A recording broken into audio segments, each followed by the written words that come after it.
G'day and welcome to yet another episode of The Next Big Thing. And I am so excited and also in awe, I must confess, to introduce my next guest because honestly, I could take the entire podcast to introduce our guest and that wouldn't be enough. But I'll try, I'll give it a go. All right, so please welcome internationally award-winning harpist and composer. She's had a prolific career that has seen her perform across many parts of the world. She's performed for the who's who, the dignitaries, and she's performed with some of the biggest names in the music industry. So, without further ado, please welcome Kirsten Agresta Copely. How are you, Kirsten? I am wonderful. Thank you so much for having me. This is going to be so much fun to talk with you. I think so. I'm really buckling in for a nice ride here. So awesome. All right. Well, thank you. Firstly, I know you've got, so many projects. The Grammys is just one thing that you're involved in. So thank you for making the time. Thank you for having me. No, pleasure. I am full of curiosity. I want to know so much more about your musical journey. But before we do that, as is tradition on the next big thing, I can see you gearing up for this, is the guest comes on and they share two things about themselves. One is fact, one is fiction, one is a fib. And you can go in any order. Obviously, that's why you're going to make this tough for me, because poor me, unsuspecting me, doesn't know which one's which, and I have to guess. All right? Okay. Are you ready? I practice transcendental meditation, and I own a pet turtle. Oh. Man, I really thought you were stating a fact when you went for that first one. It was so... so you practice transcendental meditation, and you own a pet turtle. Mm-hmm. Those are the two things. Right. Because I must say I found Aquamarine, which we will spend a lot of time discussing about, very meditative. And I am a meditation practitioner. I practice meditation every single day. I talk about it. So I was like, wow, this music is perfect. So I am tempted to say, and you could be throwing a curveball at me, I am tempted to say, given your genre of music, or Aquamarine, I'm going to say that as fact, that you do practice TM, that you do practice transcendental meditation. You are correct. Okay, some deduction there. I chose the turtle because obviously Aquamarine has a lot to do with ocean and ocean life and conservation. And I thought maybe you might pick the turtle. Yeah, there's a glass octopus in there, huh? There's a glass octopus, right? I could say a pet glass octopus, but that would be weird. Yeah, so I was going to go there, but I think the first one was very compelling. I think it felt very from you. So we have to talk about that, huh? We talk about TM, and I have many friends who do practice TM, and I can see the benefits. They're more tolerable now.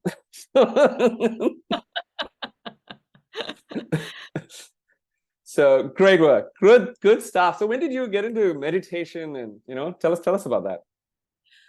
Well, I've always been looking for ways of finding stress relief and peace and ways of alleviating stress in my life and my own life, not to mention offering that to others in the form of my music. But my husband and I both became interested in TM, and we were living in Nashville actually at the time in Tennessee.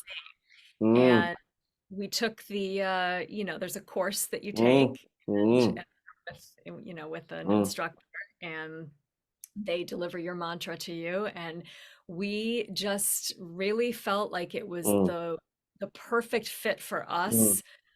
Personally, obviously we don't know what each other's mantras are because you're never supposed to breathe a word of it again. It's yours and only yours. Yours to keep, yes.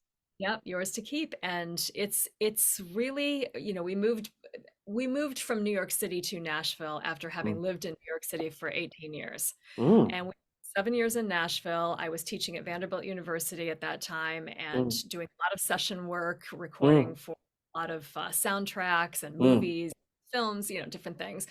And then during the pandemic, we were going back and forth between Nashville and New York during Mm. that 7-year period of time because a lot of our work was still in New York. Yeah. And when the pandemic hit, we Yeah. realized we didn't have that ability anymore to go back to the city that we loved and the city Mm. that our friends were in and where we Mm. felt was home. Um, Mm. and so we decided to move back. And Uh, that leads to the fact that when you move back to one of the epicenters of the world, yeah. it comes with a lot of chaos. Yeah, And of course. in the Yeah. midst of building a recording studio in our townhouse and, getting used to a new borough because we're now in Brooklyn instead of Manhattan, there were a lot of things that Yeah. threw curveballs into our Yeah. world. And Yeah. for us coming back to that ability of having that 20 minutes twice a day Yeah. to Yeah. go within yourself and focus on what you need to let 100%. go of and Mm. hopefully even resolve Mm. sometimes Of course. through that meditation was really But yeah, important. but Remains. and many times letting go is the resolution. It just Right, yeah, but right. yeah, no, wonderful, wonderful to hear that. Okay, no, this is great stuff. So tell me, I haven't had the pleasure of being to New York yet. Hopefully that'll change, and hopefully we'll catch up. But how far is Brooklyn from Manhattan? Well, there's 5 boroughs in New Ah, York of City course. that make Yeah, up New York City. So yeah. you have Manhattan, Brooklyn, Ah, Queens, the Bronx, and Staten Island. yes. And that makes up what we call New York City as Yeah, a I've heard of that, but I forgot. Mhm. Okay, hopefully, we'll come. I'll check out Brooklyn, check out the borough. Yeah. Yes. I mean, Great I'm work. I'm about a 35-minute subway ride from Midtown Manhattan, so Mm, it's not too far mm. Okay, from the okay. epicenter. Yeah, epicenter. So I must say, this is very interesting because you live in this place that is known for its hustle bustle, right? For its chaos, as you said. And Mhm. amidst this chaos, you created something that is just so calming. It's ironic and it's beautiful. Um, and I was going to talk about Aquamarine anyway, but maybe we'll talk about it now. And Sure. tell us, what led to the creation of this beautiful thing that is just so evocative, so calm. I got lost in it. So I've listened to the album twice now, and I love it. It's so beautiful. So Thank you. take us back to the start of this album. What led to this album being created, and what's with this whole watery concept? Aquamarine. Well, I started writing new age music back in 2019. Mm, And so the new age genre mm, and category, if you mm. will, Yeah. um, was where my music kind of settled. And I was always very interested. I Mm, love new age music anyway to listen to. mm, I'm a big fan of mm, Enya. I'm a big mm. fan of Brian Eno. And Yeah. so those are two influences for me that are Yeah. very strong. Yeah. And I developed a style that allowed me to compose with the use of a guitar pedal, actually. It's Wow. called Eventide Space Pedal. Wow. And I hook that up to my amplifier, and that's how I compose because I Yeah. like to hear the decay Yeah. and the reverb or whatever it is that may Mm, end up on mm, the album with the mm. outboard units that the Yeah. mixing engineer will end up using. Right. So that's the preface That to is so how I cool. got into the new age world. But Aquamarine specifically was written as an homage to my mother who passed away Oh. in January. Oh. And Okay. this was really written, the music really was birthed from the start of her decline. And when I realized that she was starting her, exit off the mortal Mm, coil, so to speak. mm, Um, and, the pieces came to me in this thematic way of mm, involving our shared love for the ocean. mm, And one of the things, my mother, the year that I moved to New York, my mm, parents moved to Florida. And so mm. my mother would walk on the beach every single day and pick up shells. And when I would visit her, we would do the same. There was a Yeah. Yeah. lot of, I had spent a lot of time on the beaches with Mm, her, mm, when I was a child. mm, Uh, and she was very fiercely protective of mm, conservation in every possible way. So mm, not only for oceans, but also for animals and mm. wildlife And the ocean, to me is also a place where I find peace. Yeah, And yeah, I find my soul is happiest yeah, and finds its release, so yeah, to speak. yeah, And yeah. so all of those things kind of converged in a way where I felt like I needed water to be the theme. Fantastic. Water also is confluent, right? It it Yeah, yeah. it moves and it never Mm, ends, and mm, it's finite, mm, and there's a sense of life in mm, the afterlife being finite as well. I mean, there were mm. lots of correlations, I Yeah, think, that yeah, I was trying to find and also yeah, use when I was writing the music. But that's really wow, what the basis of it yeah, is and what the inspiration was for it. yeah. No, that's fantastic, and thank you for sharing that. And sorry to hear about your mother's passing. And I think I understand why I connected with the album so much. Apart from the fantastic musicality of the piece of the album, I think for me, water really works as well. So I come across as a raging extrovert, but I'm not actually. And for me, many times I've gone with friends to the beach. I've just stood there watching the water, the horizon, and it just has this impact on me. It always has. So I think I share what your what you said, your passion and what it does to you. So thank you. I think I felt that.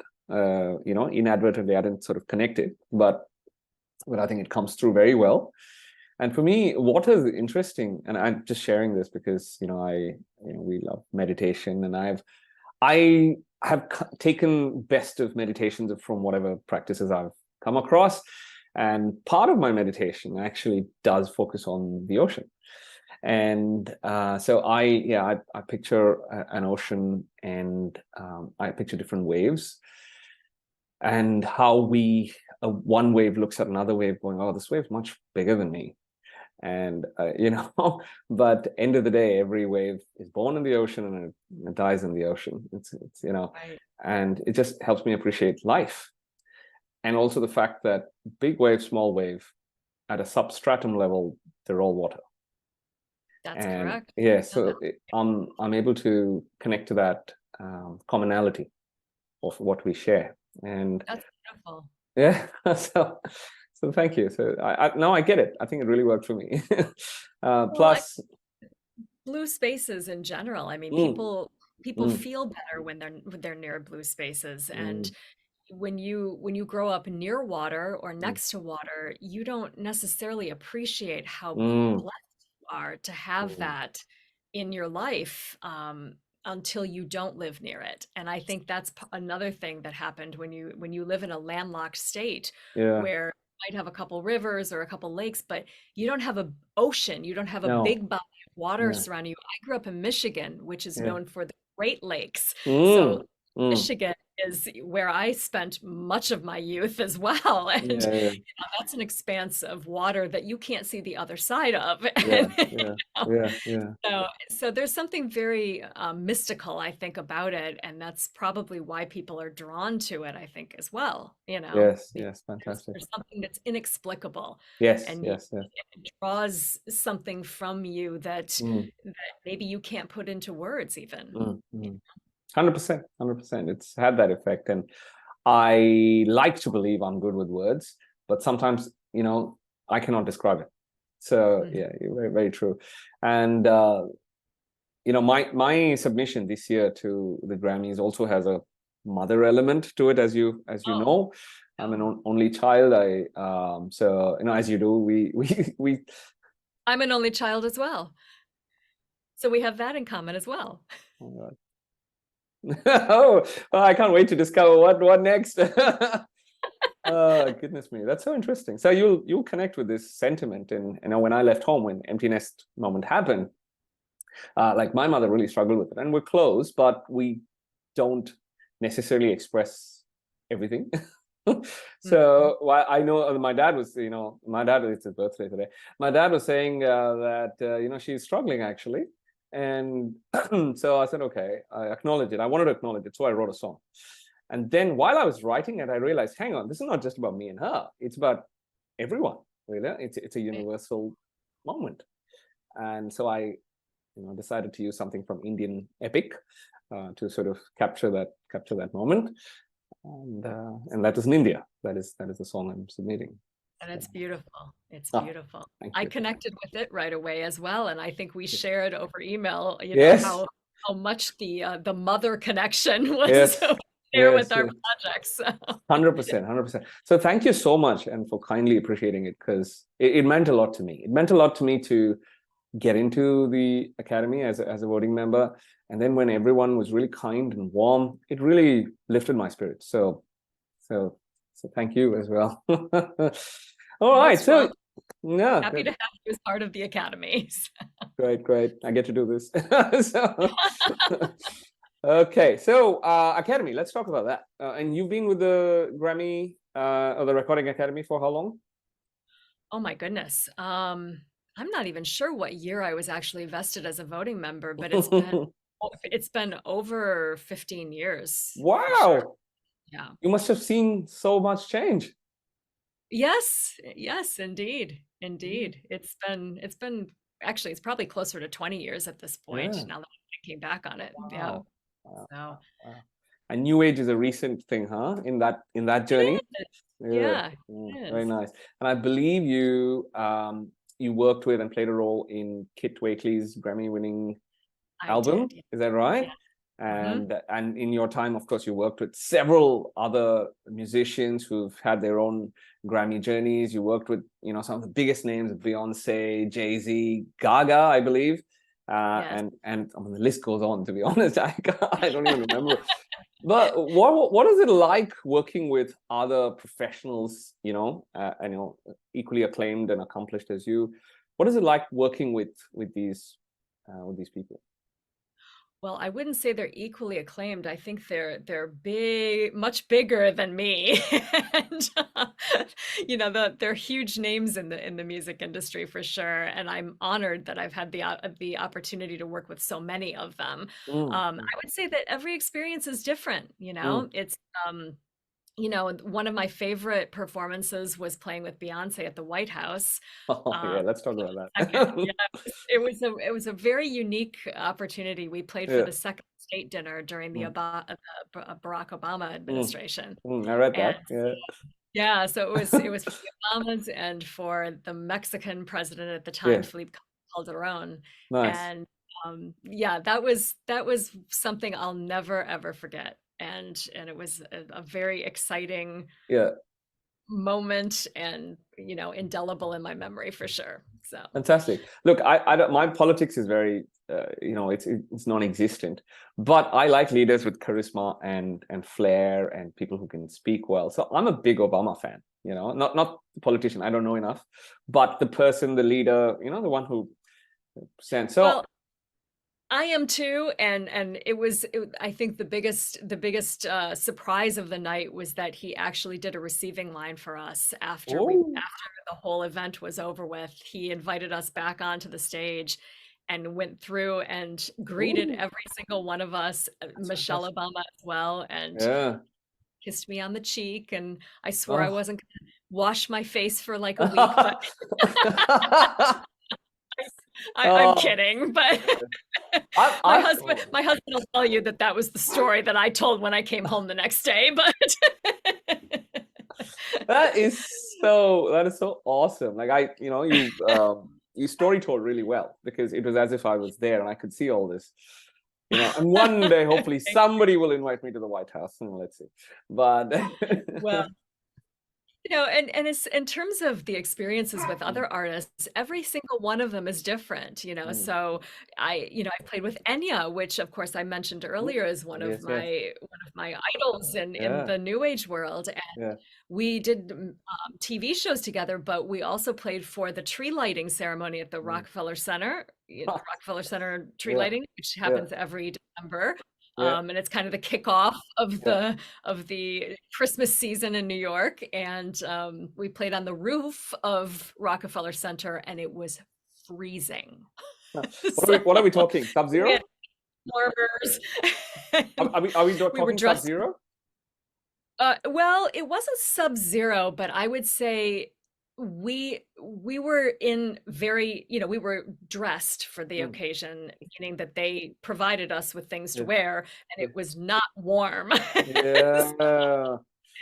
So they gave us hand warmers and we were sitting on them while we were Yeah. shooting. Yeah.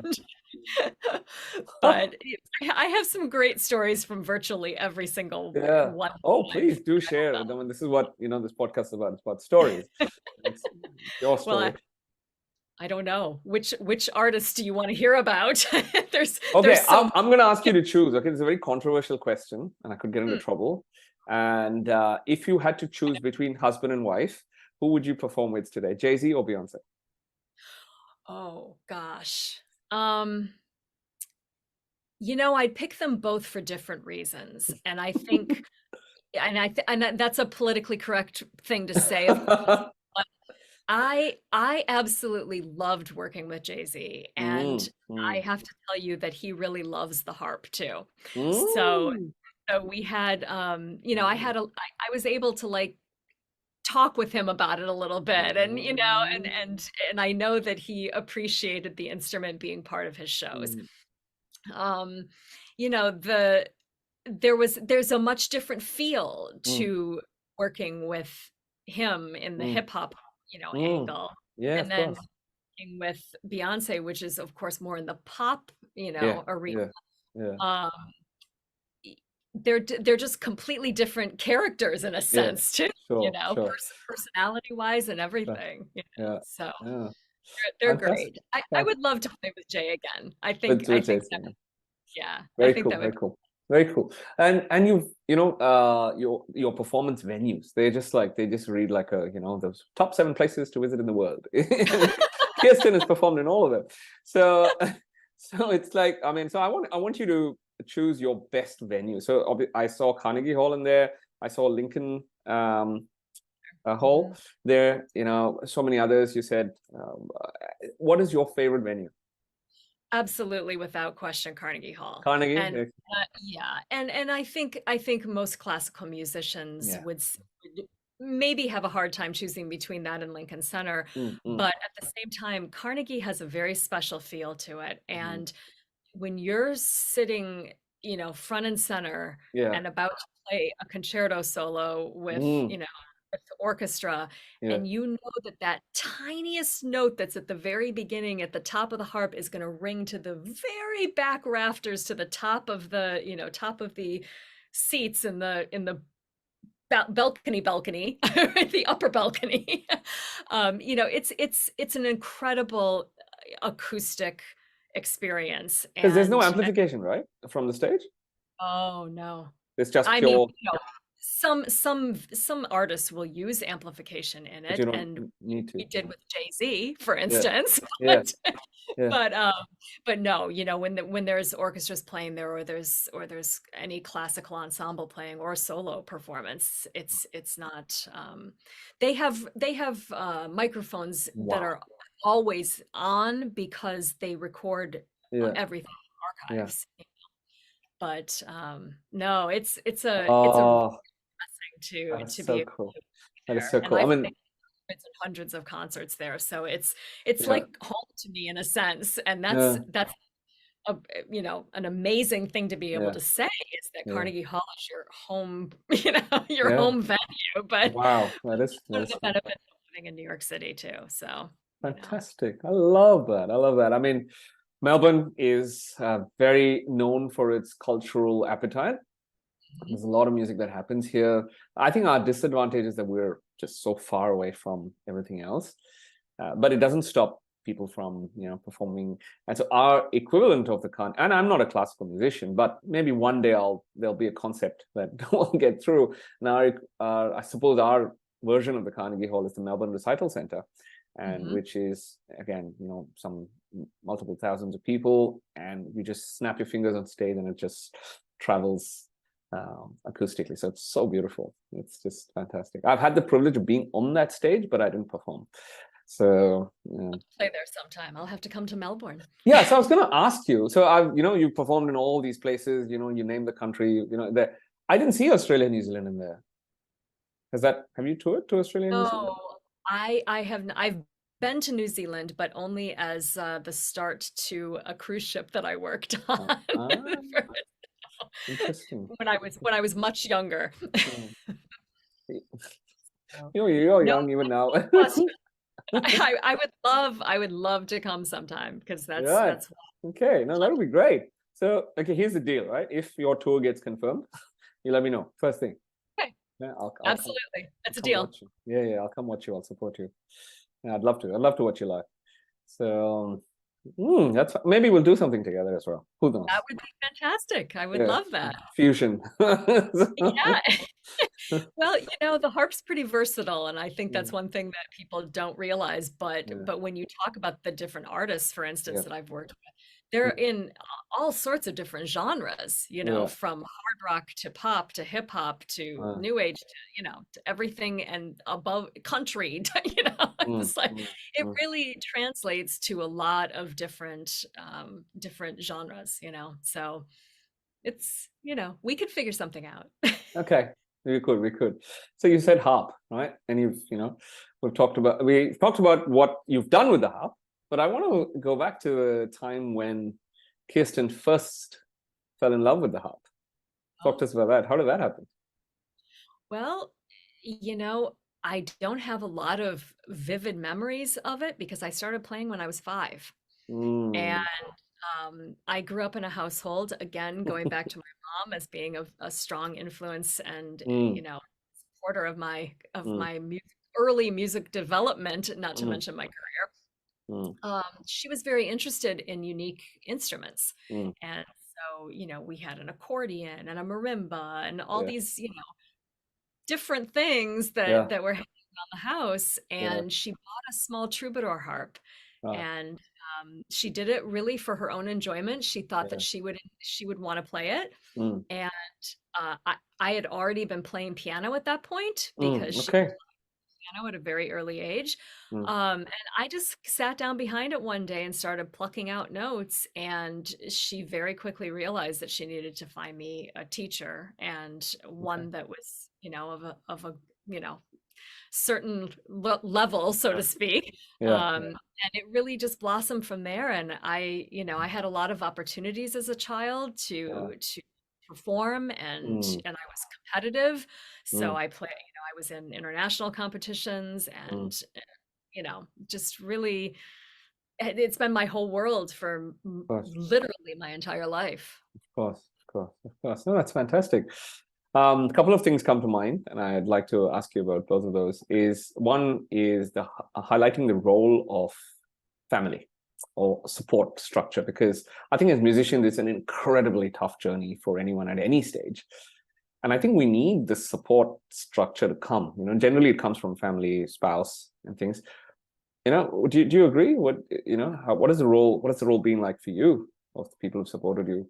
I don't know what I would have done Mm, without my parents being supportive of what I was mm, accomplishing and what I had a talent for. mm, Um, my dad had to lift the harp in and out of our station wagon and schlep it all over the place, But my mom, was at every single orchestra rehearsal. She was at every mm, single concert that I did, mm, and mm. she would fly. She would want to fly wherever I was in the Yeah, world if she yeah, could. yeah. She didn't always make it, but Mhm. there were instances they flew to Dublin and heard me Yeah. play at the National Concert Hall in Dublin. I mean, they followed me Yeah, all over yeah, the yeah, place. yes, yes. But I was really lucky too that they were willing to go to kind of extremes to Mm, be able to give me the best of what mm. there was, Yeah, you know, yeah.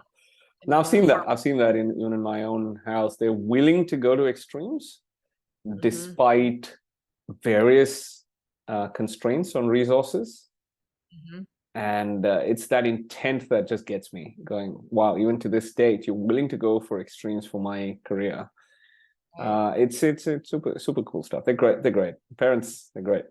And I think for people that don't have that from their Mm, family or from their parents, whether it's because of monetary mm, restraints or just because their parents don't approve of what they're mm. doing and don't want to help them, Sure. having mentors is so important, Mm, and having people that can fill that role for you, mm, and mm.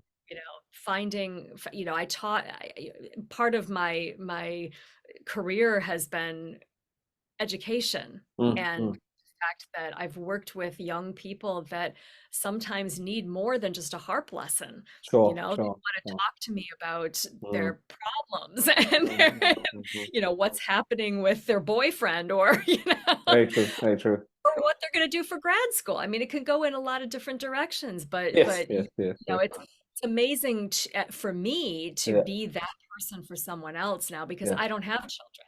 yeah. So I don't have someone else to pass that along to in Sure, my own family, but sure. I do have the ability to pass it along to students who come through my studio. So Mm. Well, you have the position to impact many children's lives. And, so they are connected to you through your music, through the harp. And I'm sure you're doing that. So good on you. Good on you. I also wanted to ask you, when you compose, do you compose on the harp? Do you compose on the piano? How do you compose?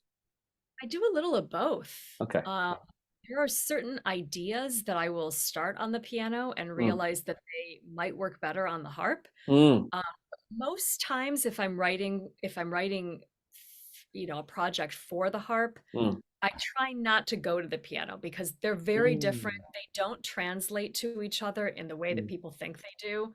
mm. And with the writing and the style of Yeah, composition that I'm yeah, creating, yeah. I need to be on the instrument that it's going to end up being That you're recorded on. you're producing on. Yeah. Okay. Fantastic. Yeah. Okay. And so I'm guessing Aquamarine was mostly on the harp. Yes. Yes. That's good. I also release piano music with a moniker, so I do compose music on the piano, Yeah. but Yeah. not in the same on the same level that I do the harp Sure. Sure. music. Sure. And correct me if I'm wrong, but I briefly, visited Mark Copley's Facebook page, and I believe he's a musician as well. Is that Yes. right? Okay. Yeah. Well, what's it Yes. like? Two musicians. Oh, well, it's kind of amazing, actually. It's I'm sure. we get to collaborate a lot, and we Yeah. get to work together a lot. And he Nice. wears a lot of hats. So Sure. he was a solo artist on RCA Records many moons ago when he was in his early 20s. Yeah. Um, and subsequently, he's become an engineer, and I mean, he's Mm, a guitarist, a singer-songwriter, but he wears the engineer and mm. producer and Okay. musical director hats. Yeah. So you'll notice in the credits of my album, he's my mixing engineer, and Oh, he's the one that's responsible for all of yeah. the effects that you hear behind the Fantastic. Oh, great. So yeah. I'm not sure, I'm not saying this happened, but if hypothetical, if you weren't happy with a part of the mix at any point in time, what does that conversation look like? Is it a hey, Well, is it a I'm professional part of it. conversation? Yeah, I'm part of the process from Yeah, start to finish. yeah, So yeah, there's no question that I'm sitting in this room in a chair with him yeah.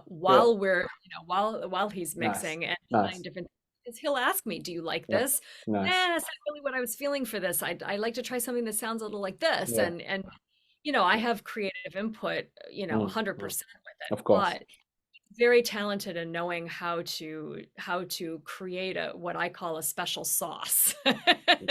There is there And is there is something running through the album. I must admit. well, and it's important to, I think, to Mm, recognize too that there is no keyboards and no mm, synth pads mm, on. mm, And that's something that people say, "Oh, I like that reverb." Well, it's not a reverb. mm, It's not just a reverb. It's not just a delay. There's lots of stuff going on, mm, mm, mm, and it's just it's a mix of vintage and modern outboard units that we have here in our studio. And mm. he's been working, and he's a big fan of Brian Eno, so Mm. we've studied a lot of that ambient Yeah. world. It is just ambient at its best, really. I'm really impressed with the album, and I think it's a testament to the stuff, the joint collaborative effort between you and Mark and the others involved as well. I think it really shows. So good on you. And the reason I asked is because I'm in a completely different field to my wife, like completely different, and I cannot imagine working with her. Like she's great, that it's best we don't work together. I think. Well, in all honesty, it took us a while to figure out how to actually interact Yeah, as business partners and yeah, not as husband and wife when we're Yeah, working. that distinction. Yes, yes. You do kind of have to leave those hats at the door and Yeah, just and bring your baggage into very the true, control. very true, very true. And that requires a lot of mental discipline that some have and some just need to learn, or it's an Right. acquired I thing. mean, there are times when we need to take a little time out if Mhm. if Yeah, things are getting a little too heated. yeah, But we've figured out the language that we need to use with each other and to 100%. actually treat each other respectfully Yes, yes, while while we're working so yeah. that we can That's great to create see. something that's That's great to beautiful. see. That's great to see. And just as I mentioned this, I could hear my wife slamming some doors. So let's see what happens after this podcast. Well, you could hear my dog barking a few minutes ago. So, no, good. That's great to see. I mean, I like to speak as well, and that's one of the hats I wear. And my wife is an excellent speaker, but she's in the medical field, and so she's what I like to call a doctor. So she's a medical doctor. She's also a PhD, and we Wow. have a shared common for women's health, specifically in the dating violence, domestic violence space. So her PhD is in that space. I write about it. I mean, I'm a published novelist. So one of my novels is in that space. So we feel deeply about it, but we come at it from completely different angles. And Interesting. we're just starting to speak about, hey, we should talk about this together. It's something that we should tag team on. So let's see how that goes. Always start with love and respect. That's Oh that's yes, what yes, I can say. yes. And Everything no, else will fall into place. and I've been very fortunate, I must say, in that department, and I thank the grace of the universe to connect me with the right people. And I'm very fortunate to have a very supportive and loving family. Hard to Well, imagine that life without that. I know. I Yeah. know. I feel the same way. So Indeed. Okay. Wow. I am enjoying this chat so much. We could go on and on, but we like to sort of, generally keep it to a certain time limit, which yeah. brings me to what I like to call the question of the podcast, right? It's the last question of the podcast. Question always remains the same. Answers vary, interestingly. And so I really like that variety. So I want to hear from you, Kirsten, your opinion on one must-have. You can more than one is also welcome, but at least one must-have, one non-negotiable for someone to become the next big thing in any field. But you can talk music if you wish. Balance. Ooh. Yeah, I think it's well, I mean, I chose that because I think that's something that I need for myself, but I think everyone needs to find the balance that will allow them to be their highest self and to reach their highest self. So works. Interesting. I've never had that answer before. Not specific. I mean, in that, not Well, I'm glad balance. I came up with one that nobody else had used before. Nobody else has balance, so that you can find your higher self. I think that ties in with your beliefs, your practices in the field of meditation, and meditation and music. They're a match made in heaven. I think they're just they're drawn together. Wow. But I think it also, it attracts a business person in the same way. If a business person 100%. is constantly 100% working all the time and doesn't have balance in their life outside of work, it doesn't make them. I think when you don't have balance in the physical world, it reflects in the mind. Absolutely. The balance of the mind. So we've all experienced that. So wow. So thank you. No, the great balance. The balance is the must-have, the ingredient, that you need to put into your secret sauce so that you can be the next big thing. Awesome. No, thank you. Thank you very much for sharing your valuable time with us, your stories, your insights, your opinions. And I wish you all the very best. I genuinely am very connected to Aquamarine and I really like it. So best wishes. I hope it goes far and wide.